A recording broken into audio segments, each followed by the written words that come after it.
우리 구주 어찌 좋은 친구인지 걱정 근심 무거운 짐 우리 주께 맡기세.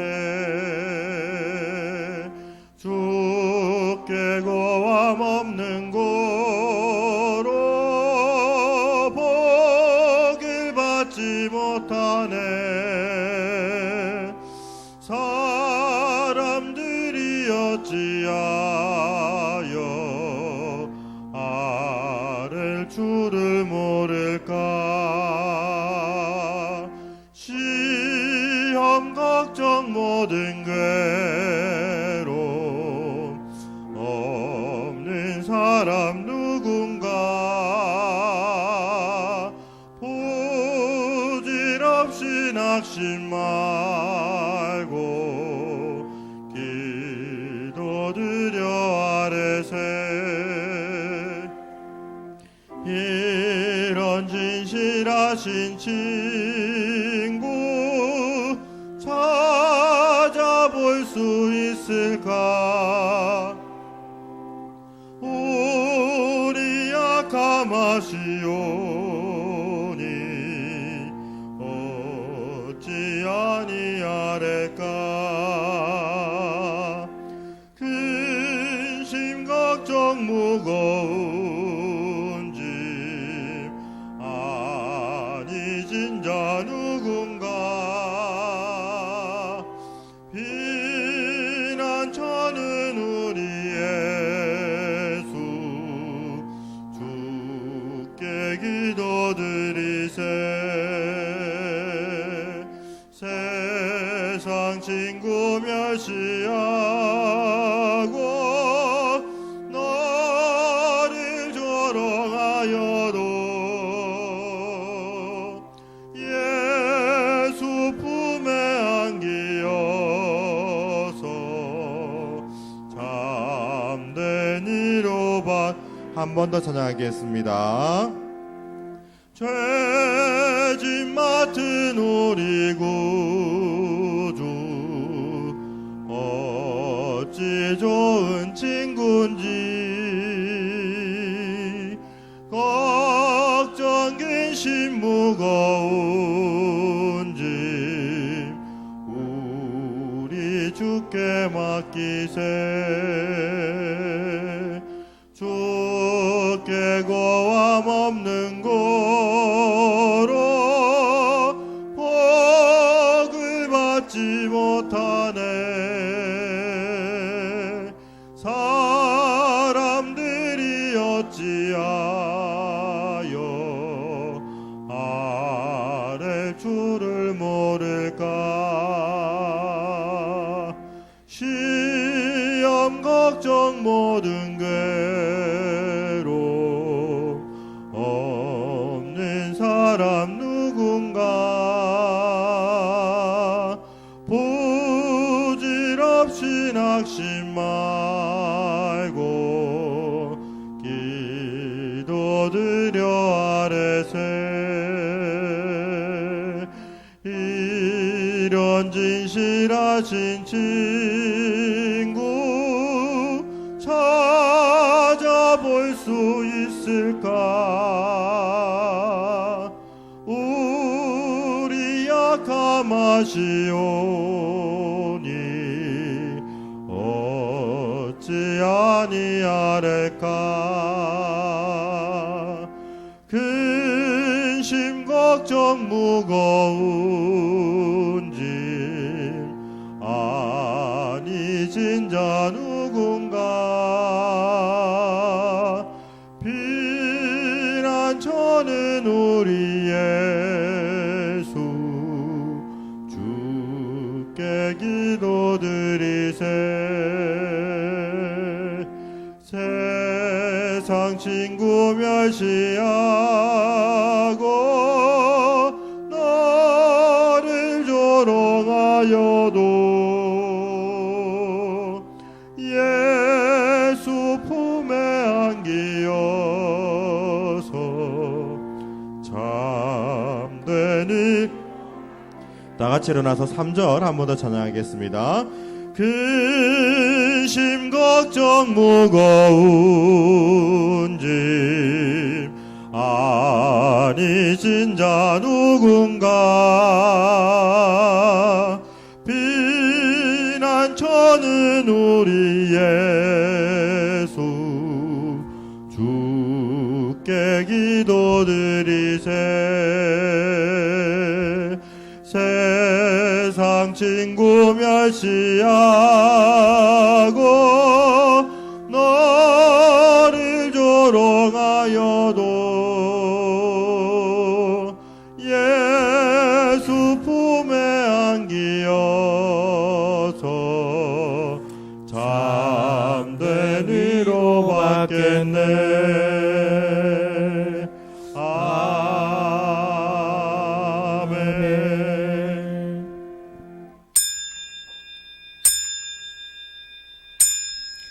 주는 나의 반석과 산성이시니 그러므로 주의 이름을 생각하셔서 나를 인도하시고 지도하소서. 아멘.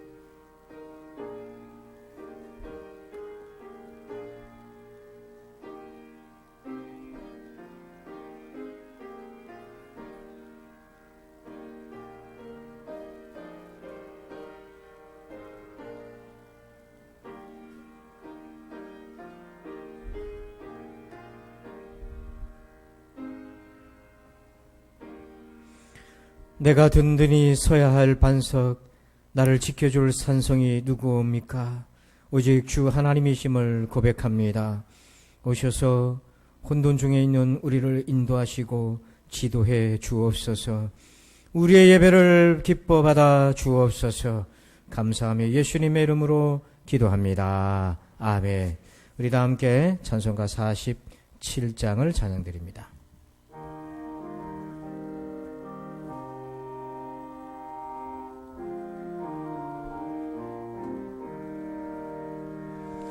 하늘이 부르고 드높이 맑은 날 찬란한 아침이 열리며 밝았네. 주 앞에 나아가 그 이름 부르며 많아도 용서해 주시리. 주 말씀 들으며 가슴을 여는 날 기쁨의 파도가 밀려와 갔네. 피곤한 몸과 맘 편안히 쉬는 날 성전에 나와서 주 찬양하리라. 걱정과 근심이 없어진 좋은 날 새로운 희망이 솟구쳐 오르네. 생명의 양식을 땅에서 맛보면 하늘의 은총을 넘치게 주시리. 아멘. 교독문 36번 시편 90편을 교독합니다. 주여, 주는 대대에 우리의 거처가 되셨나이다.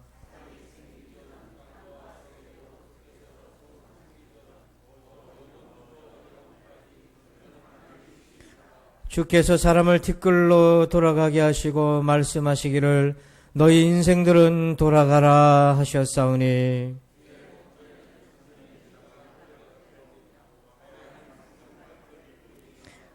주께서 그들을 홍수처럼 쓸어 가시나이다. 그들은 잠깐 자는 것 같으며 아침에 돋는 풀 같으니이다.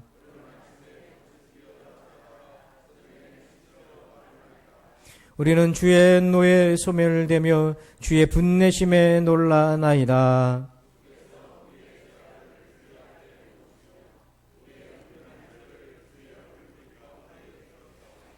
우리의 모든 날이 주의 분노 중에 지나가며 우리의 평생이 순식간에 다하였나이다.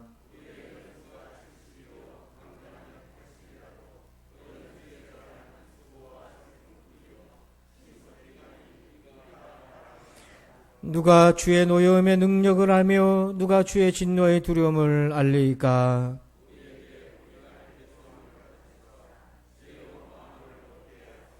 아멘. 나는 전능하신 아버지 하나님 천재 창조주를 믿습니다. 나는 그의 유일하신 아들 우리 주 예수 그리스도를 믿습니다. 그런 성령으로 잉태되어 동정녀 마리아에게서 나시고 본디오 빌라도에게 고난을 받아 십자가에 못 박혀 죽으시고 장사된 지 사흘 만에 죽은 자 가운데서 다시 살아나셨으며 하늘에 오르시어 전능하신 아버지 하나님 우편에 앉아 계시다가 거기로부터 살아있는 자와 죽은 자를 심판하러 오십니다.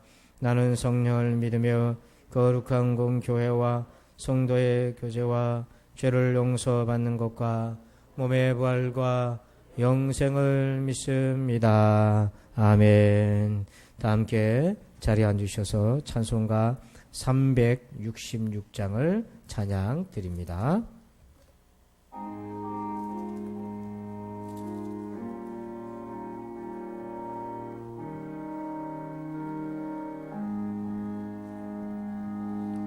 어두운 내 눈 밝히사 진리를 보게 하소서.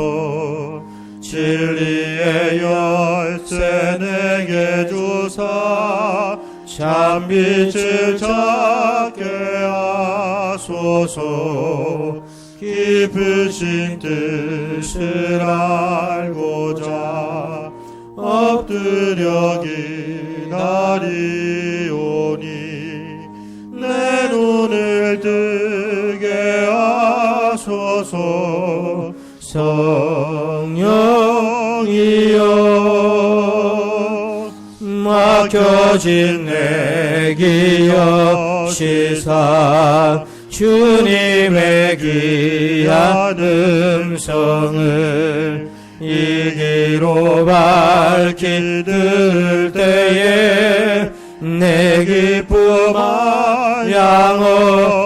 양없겠네. 깊으신 뜻을 알고자 엎드려 기다리오니 내 길을 열어주소서. 성령이여 봉해진 내 임여시사 복음을 널리 전하고 차가운 내 맘 녹여주사 사랑을 하게 하소서. 깊으신 뜻을 알고자 엎드려 기다리오니 내 입을 열어주소서.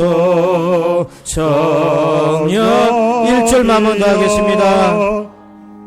어두운 내 눈 밝히사 진리를 보게 하소서. 진리의 열쇠 내게 주사 참빛을 찾게 하소서. 깊으신 뜻을 알고자 엎드려 기다리오니 내 눈을 뜨게 하소서. 성령이여 아멘. 이 시간에는 우리 코로나19 해결을 위해서 오늘은 하나님 말씀을 가지고 기도합니다. 시편 25편 1절 말씀을 같이 읽고 이 말씀을 가지고 이 말씀을 통해서 기도하며 하나님 앞에 나갑시다. 우리 다 같이 함께 읽고 기도합니다. 여호와여 나의 영혼이 주를 우러러 보나이다. 아멘. 우리 함께 기도합니다. 아버지 하나님 감사합니다. 여호와여 우리가 주를 우러러 보나이다. 여호와여 대한민국이 주를 우러러 보나이다. 여호와여 한국교회가 주를 우러러 보나이다. 여호와여 우리 모든 성도들이 주를 우러러 보나이다. 여호와여 모든 기업과 일터에서 주를 우러러 보나이다. 하나님 아버지 하나님을 주로 고백합니다. 하나님을 주로 고백합니다. 주님의 민족을 통치하고 계시고 여전히 이 민족 가운데 간섭하시고 여전히 우리의 삶을 주장하시고 여전히 모든 상황 가운데 함께하고 계시는 여호와를 주로 고백하고 우러러 보나이다. 우리의 주인은 하나님, 우리의 다스릴 주인은 주님 한 분밖임을 고백합니다. 이 민족이 하나님을 주로 고백하는 민족이 되게 해 주옵소서. 오 주여 아버지 하나님 여호와여 우리의 영혼이 주를 우러러 보나이다. 주님을 우러러 보게 하여 주옵소서. 주님을 아버지 가벼이 여기지 않게 하시옵소서. 주님을 경홀히 여기지도 않게 하시고 주의 이름을 망령되이 일컫지도 않게 하시고 주님의 이름을 두려워하게 하시고 주의 이름을 즐거워하게 하시며 주님의 이름을 사랑하게 하시고 주의 이름을 날마다 앙망하게 도와주옵소서. 여호와여 그리하여 나의 영혼이 우리의 영혼이 이 민족이 주를 우러러 보나이다. 우리와 함께하여 주옵소서. 감사합니다. 주님 예수님의 이름으로 기도합니다.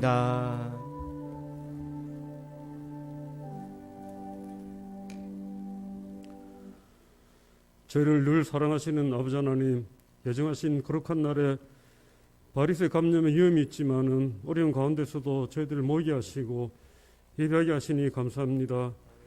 영광을 받으시 합당하신 아버지 하나님, 찬양과 경배로 영광을 돌리옵나이다. 하나님 우리 예배를 받아 주시옵소서. 아버지 하나님 지난 한 주간을 살아오면서 우리들의 생활에 일어났던 일들을 돌아봅니다. 하나님 믿음으로 인해 불편했던 일과 하나님과 나 사이에서 방황했던 일들과 사소한 일 때문에 신앙생활에 피해가 있을 뻔한 일들을 생각나게 하시며 저희들의 생각과 말과 행동이 어긋난 것이 있었다면 회개하게 하시며 저희들이 범했던 잘못을 용서하여 주시옵소서. 하나님 다른 이유로 책임을 전가하기보다는 오직 나로 인함이니 나의 잘못을 용서하여 주시옵소서. 하나님 그리고 회개한 것들은 다시 범하지 않게 도와주시옵소서. 아버지 하나님 바이러스로 인하여 모두가 어려움을 호소하고 있습니다. 하나님 백성들을 살펴주시옵소서. 하나님 이 어려운 기간도 결국은 지나갈 것인데 이 기간에 실족하지 않게 하시며 어렵지만 하나님만 의지하게 하시옵소서. 하나님 치료제를 개발하는 전문가들에게 더욱 지혜를 주셔서 오랜 기간이 지나가기 전에 완성된 치료제가 개발이 되어서 예전과 같은 예배를 할 수 있는 저희들이 되게 하여 주시옵소서. 아버지 하나님 오늘 이곳에 예배하는 저희들을 지켜주시옵소서. 하나님 은혜 감격하는 저희들의 성도들입니다. 하나님 니고데모의 마음과 삭개의 마음을 주셔서 거듭나는 경험을 꼭 하게 하시며 신앙생활이 늘 새로워지는 저희들이 되게 하여 주시옵소서. 하나님 어려운 시기에 어려운 성도들을 돌봐 주시옵소서. 하나님 만성질병으로 경제적으로 어려운 가정들이 있습니다. 문제를 놓고 기도할 때에 하나님께서 원하시는 시간에 해결이 되게 도와주시옵소서. 하나님 나의 원함이 아닌 하나님의 뜻에 감사하게 도와주시옵소서. 아버지 하나님 오늘 이곳에 예배하는 성도들을 지켜주시되 특별히 어르신 성도들을 지켜 보호하여 주시옵소서. 하나님 또한 성도들의 사명인 땅끝까지 이르러 내 증인이 되라는 세상을 향해 말씀을 전하는 것을 잊어버리지 않게 하시며 세상의 등불의 역할을 제대로 하게 하여 주시옵소서. 하나님 거듭난 성도들이 더욱 많아지게 하시며 예배 중에 성령님을 꼭 경험하게 하여 주시옵소서. 아버지 하나님 담임 목사님을 성령님께서 꼭 지켜 보호하여 주시옵시며 목사님 자녀의 장례를 하나님께서 인도하여 주시옵시며 하나님 말씀을 준비하는 시간에 성령님 함께 하셔서 말씀의 근원이 늘 풍부하게 공급하여 주시옵소서. 성령 충만한 말씀을 저희들이 늘 전하게 도와주시옵소서. 아버지 하나님 이 예배 함께 하시니 감사합니다.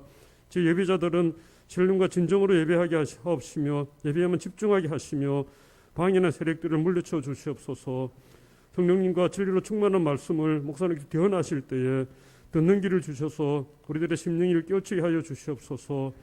하나님 마음대로 판단하지 말게 하시옵시며 말씀의 열매가 나타나게 하시며 말씀을 우리 자신에게 적용하고 이웃에게 전하며 살아가는 저희들이 되게 도와주시옵소서. 아버지 하나님, 예비를 수고하시는 안내와 반주자와 지휘자를 이활하여 주시옵시며 업무 때문에 출타 중인 성도들도 있습니다. 어느 곳에 있든지 예배하는 성도들이 되게 도와주시옵소서. 하나님, 감염병이 예배하는 데 핑계가 되지 않는 성도들이 되게 하여 주시옵소서. 하나님, 사단의 무리가 예배 침입하지 못하도록 도와주시옵시며 이 모든 말씀을 예수님의 이름으로 감사하고 기도드리옵나이다. 아멘.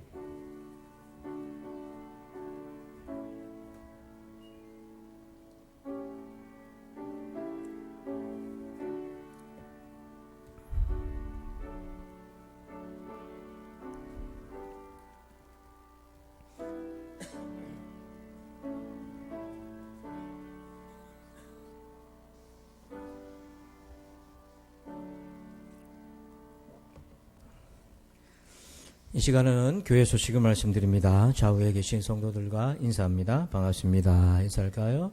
반갑습니다.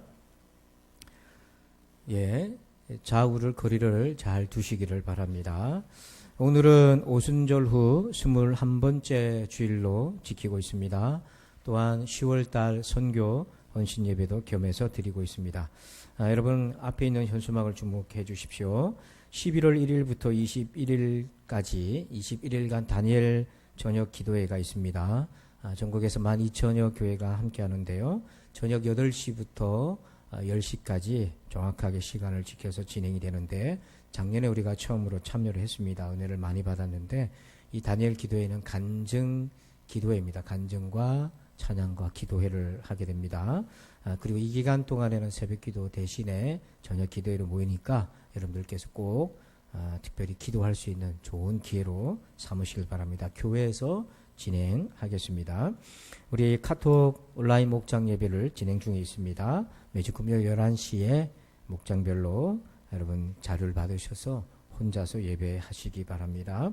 랜선 신방 DJ 우리 지난주까지 우리 전화 신방을 은혜 가운데 잘 마쳤습니다. 50여 분의 성도들과 함께 했는데요. 협조해 주신 분들께 감사드리고 그리고 우리 신앙 생존 훈련 프로젝트 우리 피아노 쪽에 있는 현수막을 보시면 앞으로 3가지 큰 훈련을 하게 되는데 이건 스스로 신앙을 챙길 능력을 기르는 겁니다. 코로나19가 가져다준 신앙의 현실은 내가 내 신앙을 챙겨야 된다는 거예요. 그런데 그런 능력이 없다면 참 힘들어요. 이런 미국이나 유럽에는 새벽기도가 우리나라처럼 되어 있지 않은데 그럼에도 불구하고 그들이 신앙을 지켜올 수 있었던 것은 개개인이 성경 묵상의 훈련이 되어 있기 때문입니다. 그래서 여러분들이 오늘까지 신청을 받는데요. 꼭 문자를 다 보내드렸고 사무실로도 문의하시면 되겠는데요. 오늘까지 신청해 주시고요. 이번 수요일부터 첫 번째 강의가 혼자서 할 수 있도록 이렇게 보내드리도록 하겠습니다. T 성경 공부 우리 4권 1과를 예습하시고 수요일 저녁 8시경에 테스트가 있겠습니다. 지방에 전국 권사회 수련회가 아래에 날짜 있는데요. 여러분 참고해 주시길 바랍니다. 나머지 광고는 주문을 참고해 주시고요. 이 시간에는 들으신 예물을 봉헌하겠습니다.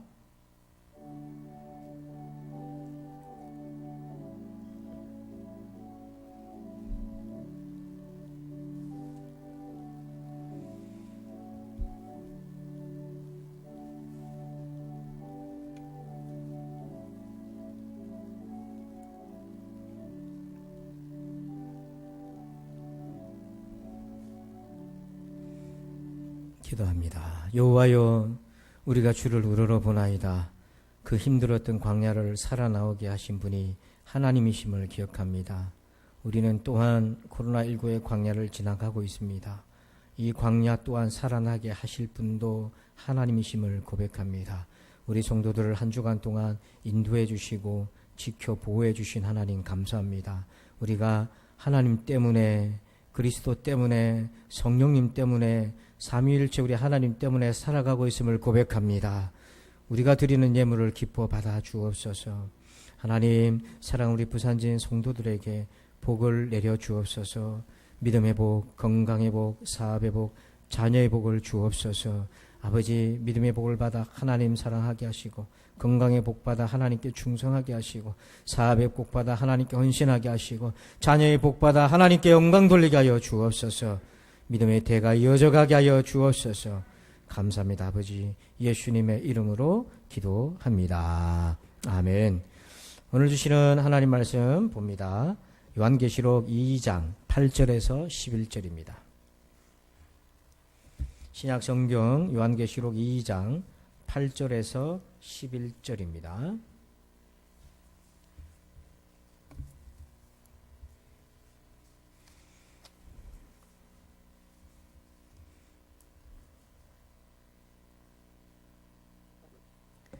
계시록 2장 8절과 11절, 8절에서 11절을 교독하겠습니다. 서머나 교회의 사자에게 편지하라. 처음이며 마지막이요 죽었다가 살아나시니가 이르시되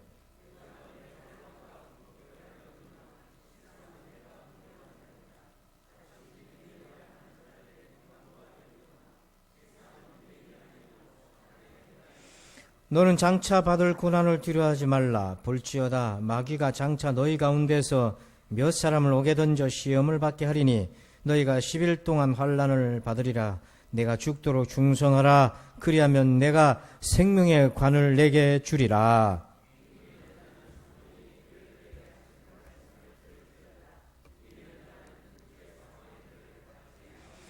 아멘. 할렐루야. 오늘 미래에서 배우다 두 번째 시간 그리스도인 속이기라는 제목으로 은혜를 나눕니다. 여러분, 우리나라에 코로나19를 대응하는 데 중요한 책임을 맡고 있는 한림대학교 감염병 전문의 이재갑 교수가 있습니다. 이분은 제가 알기로는 안수 집사로 알고 있는데요. 이분이 서울시와 함께 작년에 2019년도에 신종 감염병 위기관리 대응 훈련을 실험을 했습니다. 그러니까 모의 실험을 한 거예요. 코로나 올 줄로 생각한 것이 아니고, 왜냐하면 그 전에 메르스가 있었고 신종 플루가 있었고 그 앞에 사스가 있었기 때문에, 그래서 또 혹시나 모를 감염병이 있을 수 있다 그래서 미리 대응 체계를 세운 겁니다. 그래서 가상의 시나리오를 세웠는데요.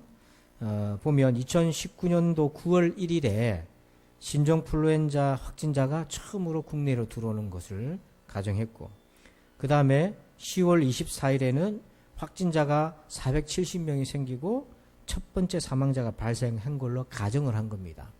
그 다음에는 10월 10일에는 이게 이제 날짜가 잘못됐네. 11월 10일인데요. 11월 10일에는 확진자가 15,000명이 생기고 그중에 45명이 죽었다. 이런 상황이라면 서울시는 대응할 수 있는 능력이 있는가 했을 때 이 확진자가 1,500명 생겼을 때까지는 서울시가 이 정도면 충분히 대응할 수 있다라고 판단을 했어요. 그래서 그 다음 더 극한 상황을 했습니다. 확진자가 무려 100만 명 이상이 생겨지기 시작하고, 그리고 그 가운데 3,000명이 죽는 사망자가 생기면 어떻게 할 수 있느냐. 그 앞에까지는 의사들 전문가들이 모여서 막 잡담담하면서 웃으면서 가볍게 했는데, 이런 상황에 딱 들이닥친 걸 가정에서 생각하니까 다들 조용하면서 내린 결론은 뭐냐면 우리가 할 수 있는 것이 없다. 이렇게 결론이 났어요. 우리가 할 수 있는 것이 없다. 그래서 이렇게 코로나가 발생하기 한 6개월 전에, 5, 6개월 전에 이렇게 대응 시스템을 점검했기 때문에 오늘 우리가 이만큼 준비를 할 수 있었다 하는 겁니다. 그래서 전 세계적으로 보면 확진자 대비 사망률이 대한민국이 제일 낮고 제일 잘 대처하고 있는 거죠. 여러분, 그만큼 준비했기 때문에 대비할 수 있는 거잖아요. 그러면 우리 성도들의 미래는 어떻게 되는 겁니까? 우리는 우리의 신앙은 어떻게 준비해야 됩니까? 너무나도 감사하고 다양스러운 것은 주님께서 요한계시록을 우리에게 주셨다는 거예요. 그 계시록을 통해 미래를 준비할 수 있도록, 미래에서 배워서 오늘을 살 수 있도록 해주셨는데, 요한계시록에는요 두 가지 큰 미래가 우리에게 제시되는데, 하나는 성도의 미래입니다. 우리 성도들은 반드시 구원받습니다. 그런데 사탄의 미래가 있어요. 사탄과 그의 종노릇하는 거짓 선지자들과 세력들과 사람들은 반드시 어떻게 됩니까? 심판을 받습니다. 이것이 하나님이 우리에게 주신 미래예요. 그런데 이 성도의 구원의 미래를 밟아가는 과정에서 어떤 일이 생기냐면 두 가지 큰 사건이 있습니다. 죄인, 사단의 세력들을 쫓아가는 사람들에게는 하나님이 직접 환란을 내리십니다. 그래서 하나님은 그 환란을 내리실 때에 한꺼번에 다 멸절을 하지 않고 3분의 1 가운데를 심판하실 텐데 그걸 통해서 나머지 사람들이 회개하고 돌아오기를 위해서 하나님이 직접 환란을 내리세요. 근데 성도들에게는 어떤 일이 생기냐면 원수 사탄이 성도들을 핍박하고 그리고 유혹해서 넘어뜨리고자 하는 거예요. 그래서 오늘 우리가 성도의 미래에서 준비해야 될 건 뭐냐면 앞으로 우리는 이보다 더한 핍박과 유혹에 노출될 것이다. 그러나 그걸 참고 견디면 반드시 구원받게 되어 있다. 그래서 오늘 우리가 준비해야 될 게 뭐냐면 그 핍박과 유혹을 이길 믿음을 준비해야 한다는 거예요. 그것이 지금 우리가 해야 될 일이다 하는 겁니다. 그러면 교회의 사탄은 어떻게 성도들을 공격하고 넘어뜨리고 교회는 어떻게 이겨나갔는가? 그 모델을 예수님이 직접 또 얘기해 주셨는데 7 교회가 계시록에 나오는데요. 그 교회마다 침투한 사탄의 공격들이 하나씩 달라요. 그걸 종합해 보면 오늘날 우리에게도 그런 공격이 오는데 오늘 두 번째 시간 서머나 교회에 사탄이 침투해서 성도들을 핍박하고 넘어뜨리는데 어떻게 이겨나갈 수 있는가? 자, 우리 계시록 2장 9절을 읽어봅시다. 시작. 내가 네 환난과 궁핍을 알거니와 실상은 네가 부유한 자니라 자칭 유대인이라 하는 자들의 비방도 알거니와 실상은 유대인이 아니요 사탄의 회당이라. 아멘. 자, 사단이 서머나 교회와 오늘 우리 부산진 교회에 여러분들을 공격할 때 어떤 방법을 쓰냐면 자, 지금 서머나 교회의 현실은 어떤 상황입니까?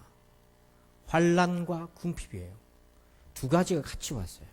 여기서 환난이라는 표현은 하나님이 내리신 환난이 아니고 사탄이 주는 핍박을 얘기하는 거예요. 그리고 여기서 궁핍이라는 거는요. 여러분 이 이스라엘 백성들이 해외에 흩어져 있을 때 이 서머나 지역이 지금의 터키 지역인데 거기서 이 사람들이 살아남으려니까 조합을 결성해서 삽니다. 그래서 유대인들이 조합을 결성해서 상거래를 하고 무역을 하고 그래서 그 나라의 지배를 받으면서도 보호받고 보호장치로 조합을 결성하는데 예수 믿는다는 이유로 유대인들을 중에 예수 믿는 사람들을 쫓아보내요. 조합에서 강제로 쫓아보내버리면 이 사람을 보호할 장치가 아무것도 없어지게 되고 들어와서 장사도 못하게 돼요. 그러니까 이 환난과 궁핍은 의도적인 환난과 궁핍인 거예요. 크리스찬을 핍박하기 위해서. 그래서 이 서머나 교인들이 현실을 어떻게 인식하고 있냐. 우리는 지금 환난과 궁핍 이중적인 재난 가운데 있다. 우리 앞으로 어떻게 사는 거야? 어떻게 살면 좋지?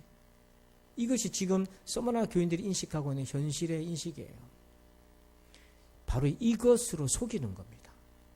그런데 예수님은 그런 서머나 교회를 향해서 뭐라고 진단하고 계십니까?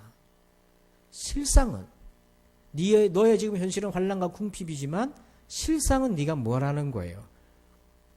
예, 말씀을 보시고 한번 대답해 보시죠. 실상은 네가 뭐예요? 여기서 부요는 믿음의 부요를 얘기하는 거예요.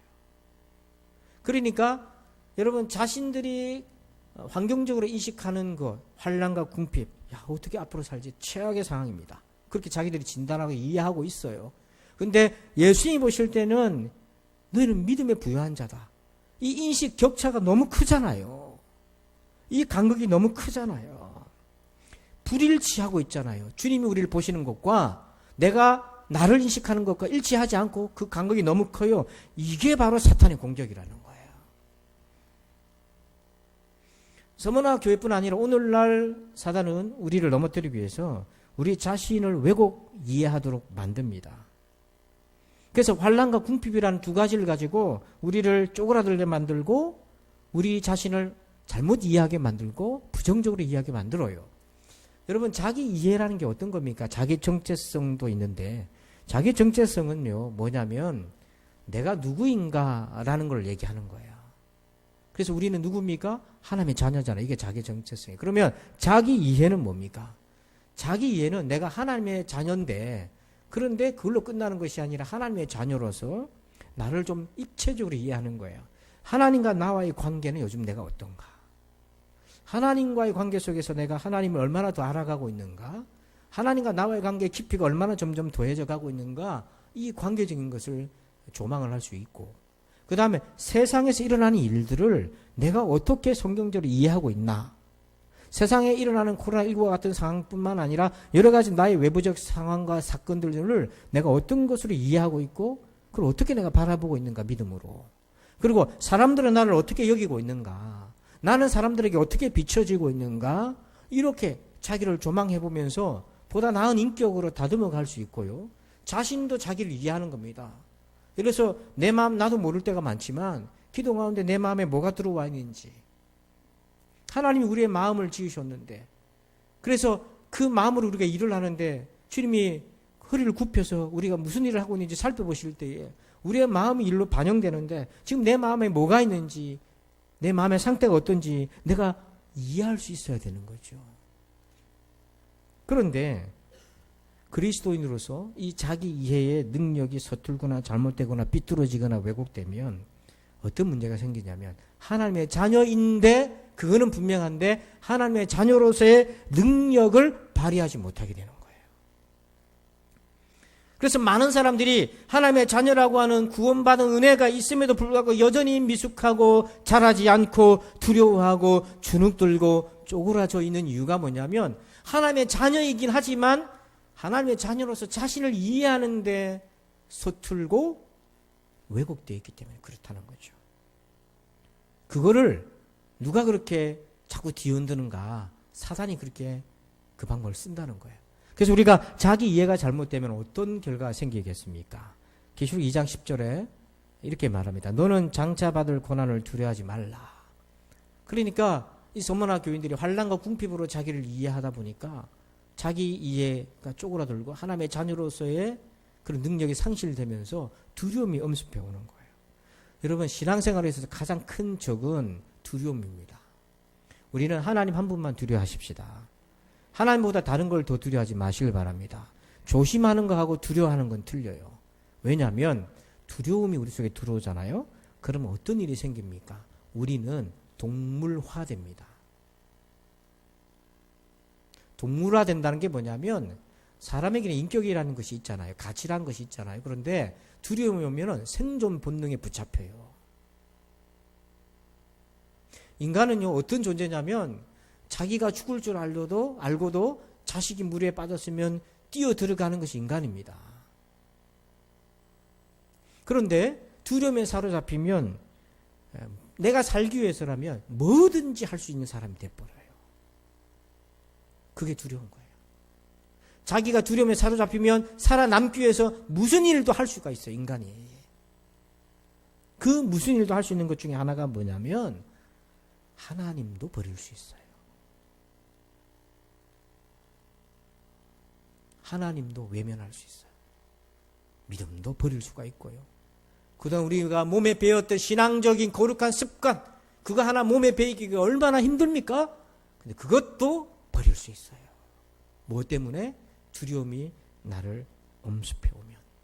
그래서 지금 서머나 교회의 환난과 궁핍을 통해서 궁극적으로 사단이 공격하는 핵심은 뭐냐면 두려움을 심어주는 거예요. 그래서 두려움에 사로잡혀서 하나님도 버리게 만들고 믿음도 버리게 만들고 신앙생활도 거룩한 영적 습관도 다 버리게 만들고 오로지 살아남는 것만이 목적이게끔 만드는 거예요. 이렇게 두려움에 사로잡히게 된 출발점이 어디 있느냐? 자기를 이해하는 것이 삐뚤어진 거예요. 환난과 궁핍으로 자기 이해를 왜곡시킨 거예요. 여러분 가운데 지금 동일하게 서머나 교인들처럼 환난과 궁핍으로 내 이해가, 자기 이해가 왜곡되거나 삐뚤어지고 또 힘들어지고 그것만 보고 있는 분들은 없습니까? 그렇다면 오늘 이 말씀을 주의 깊게 들으셔야 됩니다. 그러면 어떻게 서머나 교인들이 거기서 탈출할까요? 하나님은 우리가 이 서머나 교회에서 이 미래에서 뭘 배우고 오늘날 그렇게 살기를 원하십니까? 세 가지 중요한 메시지를 던져주시는데요.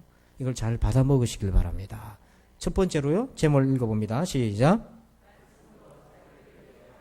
자, 9절입니다. 같이 읽습니다. 내가 네 환난과 궁핍을 알거니와 실상은 네가 부유한 자니라. 자칭 유대인이라 하는 자들의 비방을 알거니와 실상은 유대인이라 하여 사탄의 해당이라. 아멘. 여기 보면 말씀으로 자기를 이해하라 이런 게 뭐냐면 지금 이 서머나 교인들은 환경으로 이해하고 있잖아. 환란과 궁핍이라는 거. 그럼 다 속는 거예요. 그러니까 환란과 궁핍이 두 가지가 닥쳤어요. 이걸 퍼펙트 스톰이라고 그래요. 태풍이 두 개가 겹치면요, 그거 어떻게 버팁니까? 인생에 퍼펙트 스톰이 들어온 거예요. 그걸로 자기를 이해하고 있는 거예요. 그래서 마귀는 환란과 궁핍이라는 걸 통해서 우리의 눈을 가립니다.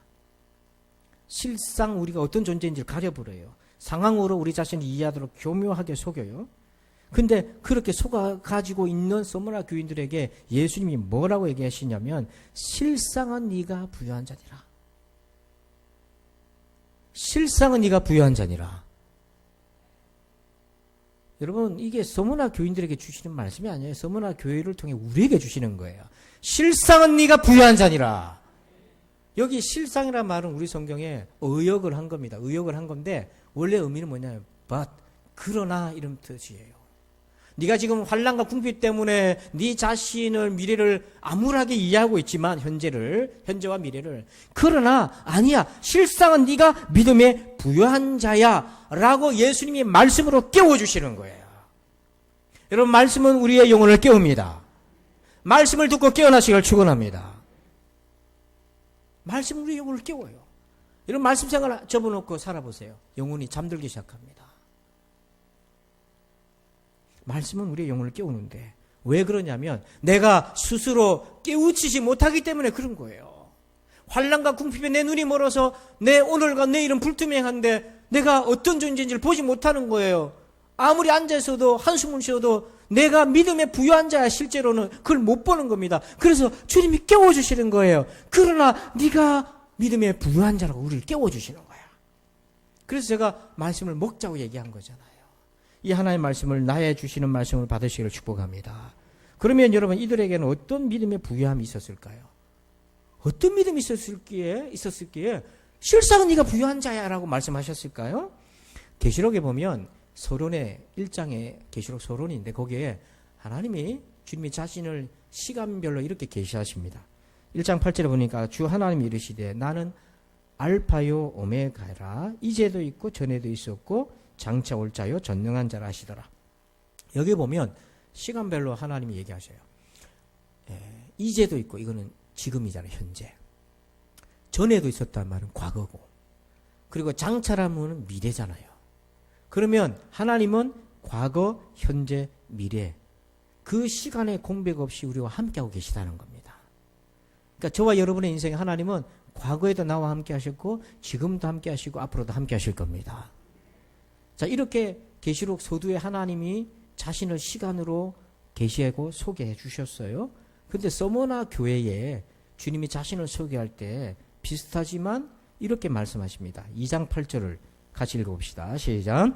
서머나 교회의 사자에게 편지하라. 처음이요 마지막이요 죽었다가 살아나신 이가 이르시되 아멘. 자, 여기에서 시간별로 또 주님이 자신을 얘기하시는데 처음이며 이 말은 과거예요. 태초에, 맨 처음에 과거예요.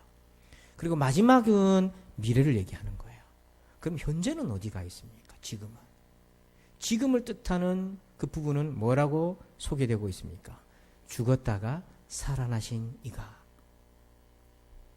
이게 뭐냐면 서머나 교회 성도들의 지금 가지고 있는 이들의 믿음은 뭐냐면 죽었다가 다시 살아나신 이를 믿는 믿음이라고 하는 거예요.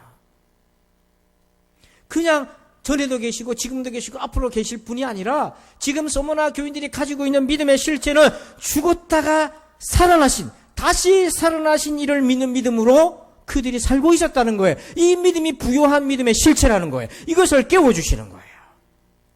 여러분, 이 믿음은 어떤 능력이 있습니까? 계시록 2장 10절에 보니까 끝부분에 보니까 네가 죽도록 충성하리라. 죽음도 불사하고 충성이라는 것은 하나님에 대한 믿음의 도리를 저버리지 않았다는 거예요. 왜 그럴 수 있었냐면 지금 이들 안에 있는 믿음은 뭐냐면 죽었다가 다시 살아나신 이를 믿는 믿음이 있기 때문입니다. 여러분, 오늘 우리가 가져야 될 믿음은 죽었다가 다시 살아나신 이를 믿는 믿음인 것입니다.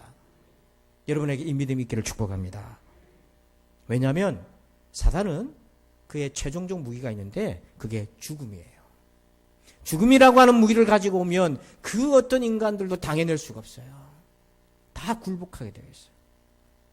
그런데 유일하게 그 죽음이라는 무기 앞에서도 굴복하지 않고 죽도록 충성하는 사람이 있더란 말입니다. 그들 보니까 그의 믿음의 부유함의 실체를 보니까 그들은 누구를 믿고 있었냐면 죽었다가 나를 위해, 나를 사랑하셔서 나를 위해 자기 자신을 버리신, 죽었다가 다시 살아나신 하나님의 아들을 믿는 믿음이 있었다는 거예요. 여러분, 앞으로의 시대는 이 신앙이 없으면 안 되는 것입니다. 그래서 지금 여러분, 코로나19라고 하는 예방주사를 우리가 맞고 있는 거예요. 앞으로 이보다 더한 일도 얼마든지 발생할 수 있습니다. 그것에도 불구하고 우리의 믿음을 지켜갈 수 있는 것은 지금 내 안에 죽었다가 다시 살아나신 예수 그리스도가 있는가 하는 것입니다. 그러면 이 믿음의 부유함이 있는데 환난과 궁핍에 잠들어가지고 못 보고 있을 때 주님이 그걸 깨워주시는 거예요. 아니야, 실상은 너희가 부유한 자야. 죽었다가 다시 살아나신 이를 너희들이 믿고 있는 거예요.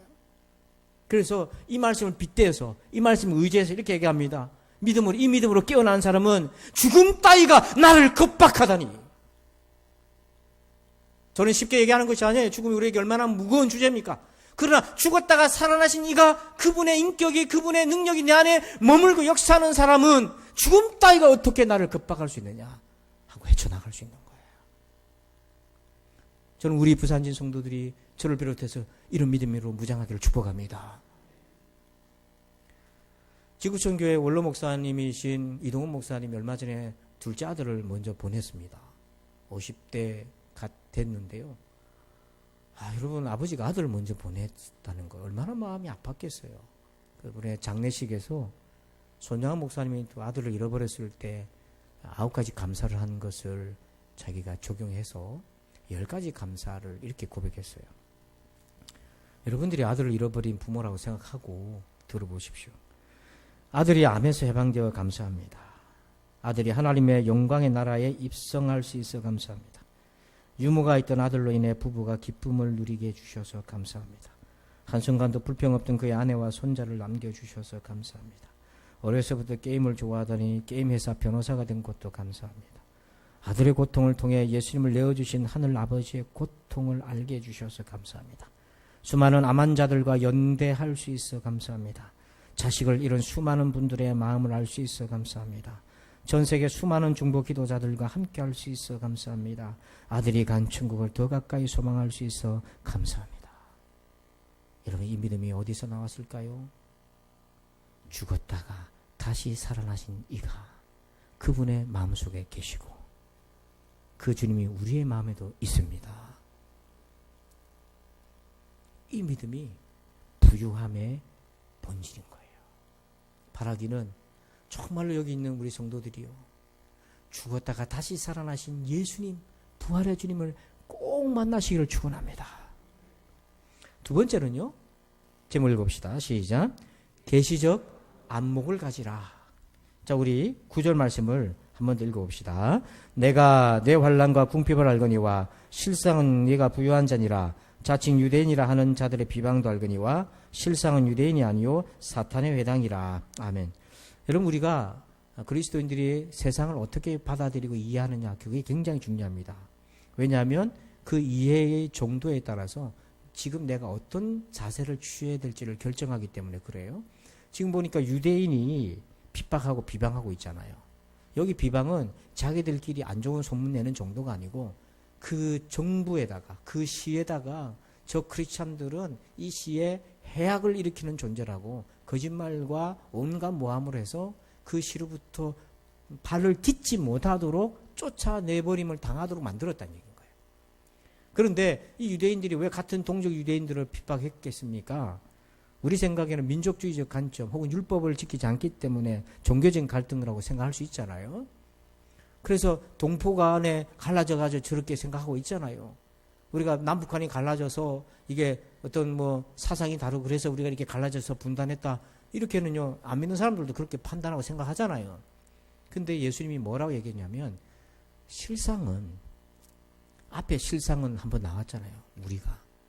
또 두 번째 실상은 뭐냐면 그 유대인이 아니고 뭐라고 되어 있습니까? 사단의 회당이야. 그 뒤에 마귀가 그렇게 조종하는 거야. 이렇게 알려주는 거예요. 여러분, 동족이 나를 괴롭힌다 라고 받아들이는 것과 그 배후에 사탄이 있다 라고 얘기한다면 이 안목을 주님이 주셨는데, 그렇다면 우리가 어떤 태도를 취해야 되겠습니까? 동족이 저런다 그러면 상처받고, 어떻게 저 사람이 나한테 저럴 수 있어, 이런 정도로 상처받고 자기가 무너지지만, 그 배후에 사탄이 있다 그러면 그 사람은 그때부터는 어떤 자세를 취하게 되겠어요? 영적인 전사로서의 자세를 취하게 되는 거예요. 여러분, 계시록에는 미래가 분명히 나와 있습니다. 사탄의 미래는 이렇게 됩니다. 계시록 2장 10절, 20장 10절에 읽어봅시다. 시작. 또 그들을 미혹하는 마귀가 불과 유황못에 던져지니 거기는 그 짐승과 거짓 선지자도 있어 세세토록 밤낮 괴로움을 받으리라. 아멘. 이게 지옥을 묘사하는 겁니다. 원래 지옥은 뭐 때문에 주님이 만드셨냐면 마귀와 그의 짐승과 그리고 그의 거짓 선지자들, 그러니까 마귀를 추종하는 세력들, 이 땅의 세력들과 마귀를 섬기라고 부추기는 거짓 선지자들과 이단들과 그에 따라가는 사람들이에요. 우리를 위해서 지옥을 만든 게 아니고 원래는 이 마귀를 위해서 해놓은 건데, 그 마귀를 따라가다 보니까 거기에 들어가 있는 거예요. 그 지옥은 뭐냐면 영원토록 마귀와 함께 고통받는 곳이에요. 그러니까 마귀는 분명히 마지막 때 하나님의 심판을 받고 불과 유황못이 끊이지 않는 지옥에 들어가게 되어 있습니다. 이 말씀을 왜 주셨습니까? 사탄에 대한, 마귀에 대한, 악한 영들에 대한 막연한 두려움을 없애라는 것입니다. 이 계시적 안목이 왜 중요합니까? 지금 사탄이 환난과 궁핍을 교회에다 심어주면서 성도들이 어떻게 지금 왜곡되게 생각하기 시작하냐면, 자기들의 믿음보다 사탄이 더 커 보이는 거예요. 사탄을 과대평가하기 시작하는 거예요. 두려워하기 시작하는 거예요. 그리고 자기 안에는 믿음을 의심하고 흔들기 시작하는 겁니다. 하나님 어디 계시는 거야? 이렇게. 내가 환난과 궁핍을 당할 때 주님은 어디 계시는 거야? 의심이 막 싹 들리기 시작하고, 한켠에는 원수 사단이 더 커 보이기 시작하는 거예요. 여러분, 젊은 20, 30대들이 왜 모여서 같이 집단으로 목숨을 끊고 세상과 이별합니까? 세상이 감당할 수 없는 걸로 보이는 거예요. 더 이상 이 세상에서 살아나갈 힘이 없게 보이는 거예요. 세상이 이들의 영혼을 압도하고 있는 것입니다. 그에 반해서 그 안에 있는 믿음과 선한 생각은 다 쪼그라들고 자리를 잡을 수가 없어요. 우리가요, 이 계시적 안목을 가지지 않으면 우리가 여기에 빠지게 되는 겁니다. 그래서 계시적 안목을 가지고 바르게 이해하면 바른 태도를 취할 수 있어요. 야고보서 4장 7절 같이 읽어봅시다. 시작. 그런즉 너희는 하나님께 복종할지어다. 마귀를 대적하라. 그리하면 너희를 피하리라. 아멘. 마귀를 어떻게 하라고요? 대적하라고요. 대적하려면 뭐부터 해야 된다고요? 하나님께 복종해야 됩니다. 순종해야 됩니다. 하나님과 함께하고 가까이 하는 만큼 우리의 믿음은 깨어나서 마귀를 대적할 수 있어요. 그러면 너희를 피하리라고 말씀하십니다. 영적인 전사예요.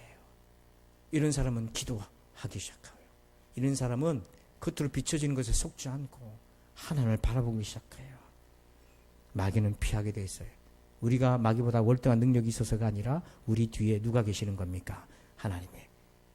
한번 여러분들이 대답해 보시죠. 우리 뒤에 누가 계십니까? 여러분 뒤에 누가 계십니까? 사단이 뒤에서 조정하는 이 세상에서 살아가려면 우리의 등 뒤에는 주님이 계셔야 되는 거예요. 이게 진정한 자기 이해예요. 사탄은 심판을 받고 우리 뒤에는 하나님이 계시고 담대하게 대적하라는 거예요. 아르헨티나로 처음으로 올해 선교사로 파송받은 선교사님이 있는데, 이분이 선교사 후보생으로 훈련받을 때 제가 가서 강의를 한 적이 있는데요. 그때부터 교제를 나누는데, 이 아르헨티나 여러분 난민은요, 노골적으로 사탄을 숭배하는 사람들이 많습니다. 대놓고. 아예 그것이 종교가 돼 있어요. 근데 어느 날 코로나 때문에 출입도 안 되고 막 어려울 때 그 마을에 아주머니가 한 분이 찾아오셨는데 가족들이, 담령한 가족들이 많았어요. 제대로 치료도 못 받고. 그러니까 코로나가 엄습하니까 그나마 있던 가족들도 죽을 것 같아서 막 두려움 속에, 공포감 속에, 불안해서 불면증이 와가지고 성령사님이 찾아와서 기도해달라고. 그 기도해 주니까 안정이 되고 돌려보냈는데, 며칠 후에 딸을 데리고 왔어요. 10대 딸이. 마스크를 쓰고 왔는데 막 딸이 수줍어 하는 거예요. 왜 그러냐, 딸이 좀 이상하다고. 헛소리 자꾸 하고, 이상하게 눈빛도 이상하고, 애가 좀 이상한 말을 자꾸 한다. 그래서 성령사님이 얘기를 쭉 대화를 나누는데, 애가 10대 소년을 부끄러워가지고 눈도 잘 마주치지 못하고 웃고 막 이렇게 있는 거예요. 겉으로 볼 때는 처음엔 그랬어요. 기도해 주겠다고 해서 기도하자고 하니까 갑자기 애가 뒤를 돌아서 앉는 거예요. 안 쳐다보는 거예요. 그 엄마가 막 다독거려가 억지로 돌이켜 앉아도 기도하자니까 애가 막 돌아서요. 그래서 성삼 이상에서 물었습니다. 혹시 요 근래에 사단을 섬기겠다고 무슨 예식에 참여한 적이 있느냐 물었어요. 그랬더니 며칠 전에 친구들하고 그걸 했다는 거야. 그때부터 얘가 이상해진 거야.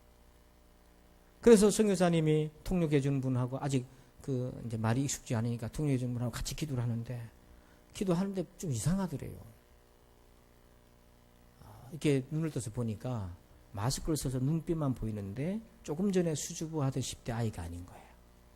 눈에서 이렇게 적개심, 비웃음, 눈빛의 색깔이 틀려져요. 그러면서 막 저항을 하기 시작하는 거예요. 하나님 너를 사랑하신다. 이거를 거부하기 시작하고요. 기도를 거부하기 시작해요. 여러분 실제로 노골적으로 사탄을 숭배해서 정신 이상적 현상으로 나타나는 사람들도 있지만 이 대한민국은요. 그게 아니래도 이미 사탄이 뿌려놓은 씨들과 가치들의 그 환란과 궁핍과 이 모든 것들에 우리 믿는 성도들이 두려움에 사로잡혀서 이게 뒤에 사탄이 있는지도 모르고 끌려다니고 있다는 거예요. 여러분 깨어나시기를 축원합니다. 이것이 바로 우리가 미래에서 배워야 될 오늘 우리의 영적 무장이라고 하는 것입니다. 세 번째 마지막으로요. 제목 읽어봅시다. 시작. 하나님의 주권을 인식하라. 자, 10절 말씀을 읽습니다. 너는 장차 받을 고난을 두려워하지 말라. 볼지어다 마귀가 장차 너희 가운데서 몇 사람을 옥에 던져 시험을 받게 하리니 너희가 10일 동안 환난을 받으리라. 네가 죽도록 충성하라. 그리하면 내가 생명의 관을 내게 주리라. 아멘. 자, 세 번째로요. 하나님께서 미리 주님이 알려주십니다. 예수님이 너희가 마귀로부터 10일간 고통을 당하게 될 것이다. 이렇게 미리 알려주셔요. 그럼 왜 10일인가? 이 10일이 의미하는 바가 뭔가? 세 가지 중요한 의미가 녹아져 있는데 첫째는 뭐냐면 그 어떤 사탄의 핍박이라 할지라도 하나님의 손 아래에 있다는 거예요. 하나님이 지금 마귀가 어떤 일을 할지를 알고 계시고 알려주시잖아요. 이 말은 하나님의 주권 아래에 있다는 것입니다. 그러니까 여러분 우리가 어떤 환난과 궁핍함에 있다 할지라도 내가 지금 하나님 손 안에 있다고 믿으십시오. 왜냐하면 환난과 궁핍이 나는 지금 하나님 손 안에 있는 것이 아니고 하나님 나를 버리신 것 같고 하나님이 없는 것 같고 하나님의 주권을 부정하게 만든단 말입니다. 속지 마시기 바랍니다. 그래서 주님 미리 알려주시는 거예요. 그럼 왜 10일간입니까? 그걸 왜 알려주십니까? 믿음의 테스트인 거예요. 연단인 거예요. 여러분에게 어려움이 생길 때에 하나님 주권 아래에 있고 주님이 나를 연단하신다는 믿음으로 반응하시길 바랍니다. 그리고 두 번째는요. 왜 10일입니까? 사탄의 공격은 일시적이라는 거예요. 하나님의 은혜는 영원합니다. 이걸 잘 이해하라는 거예요. 10일간의 환난은 일시적인 거예요. 지속적이지 않다는 겁니다. 근데 사탄이 왜 속입니까? 하나님 왜 이렇게 말씀해 주셨어요?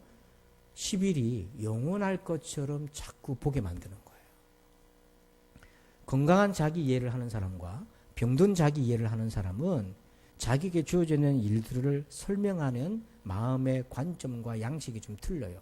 어떻게 차이가 나냐면 이렇게 차이가 납니다. 안 좋은 일이 생겼어요.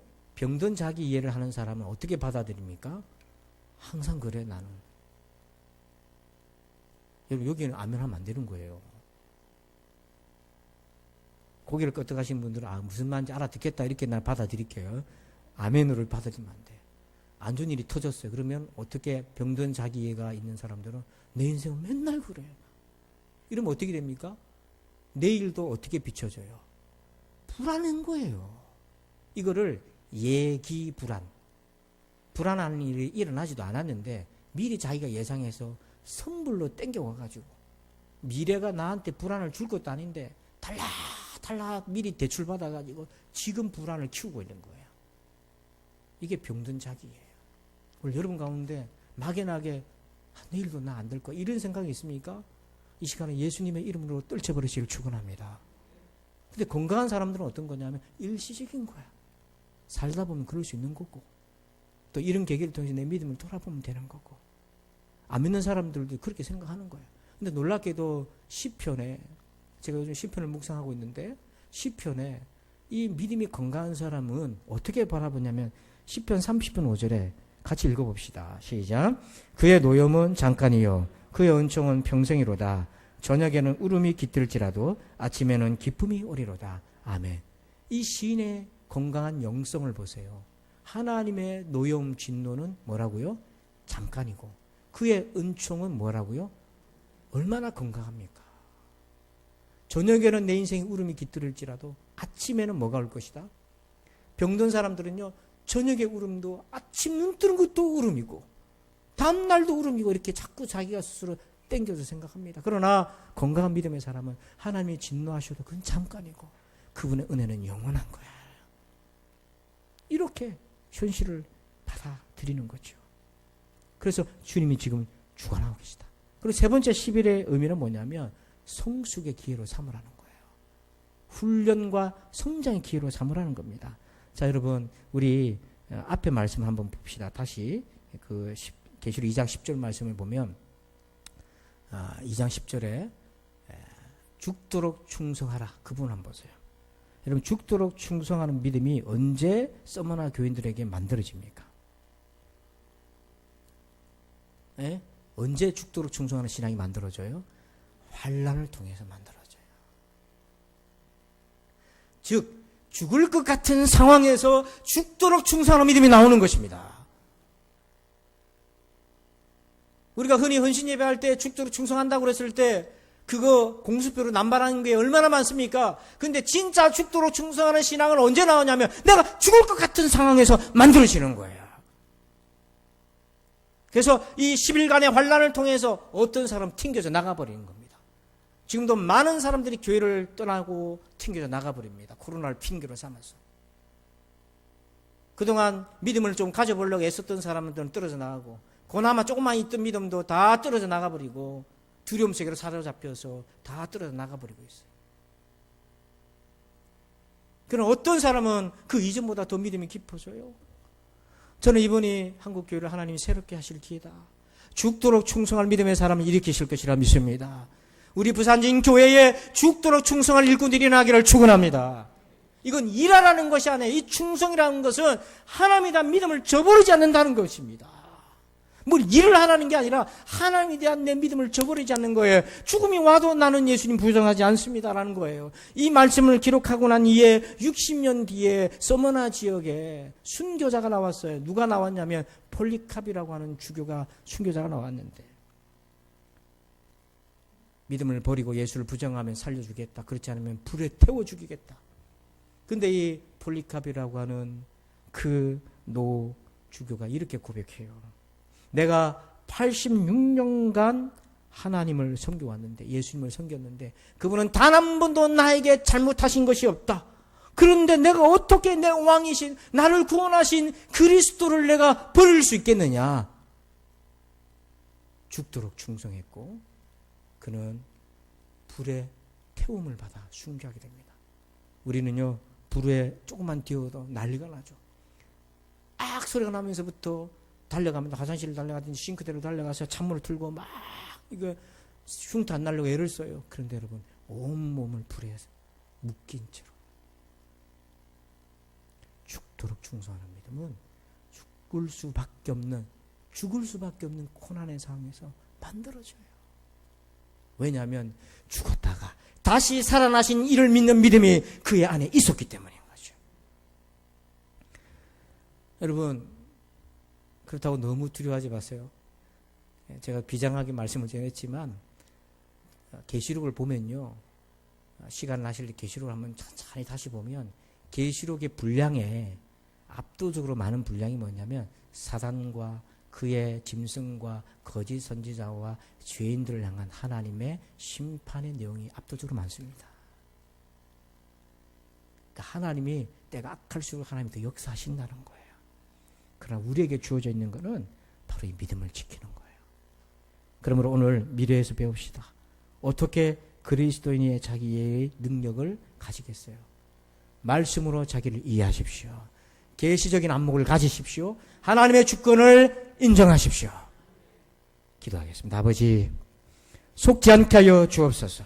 서머나 교회 침투한 환난과 궁핍을 통해 두려움을 심어주고 두려움의 노예가 만들어버리고 실상 믿음의 부유한 자인 걸 보지 못하게 만드는 어둠의 것에 속지 않고 우리 성도들 깨어나게 하여 주시옵소서. 담대하게 코로나19를 헤쳐나가게 도와주시고 미리미리 이 믿음을 준비하여서 죽도록 충성할 수 있는, 죽었다가 다시 살아나신 이와 오늘을 함께 살게 하여 주옵소서. 예수님의 이름으로 기도합니다. 아멘. 우리 다 함께 자리에 일어나셔서 488장 1절을 찬양 드리겠습니다.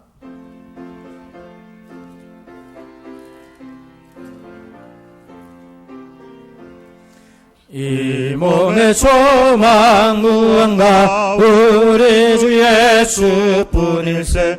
우리 주 예수밖에는 믿으리 아주 없도다. 주 나의 반석이시니 그 위에 내가 서리라. 그 위에 내가 서리라. 이제는 우리 구주 예수 그리스도의 은혜와 하나님 아버지의 그 크고 놀라우신 사랑하심과 성령님의 감화 감동 깨닫게 해주심의 역사하심이 오늘 서머나 교회 침투한 사단에게 속지 않고 말씀으로 자신을 바로 이해하고 영적인 전사로 거듭나며 하나님 앞에 믿음으로 살아가기를 소원하는 저들 위해 이제부터 영원토록 함께 계실지어다. 아멘.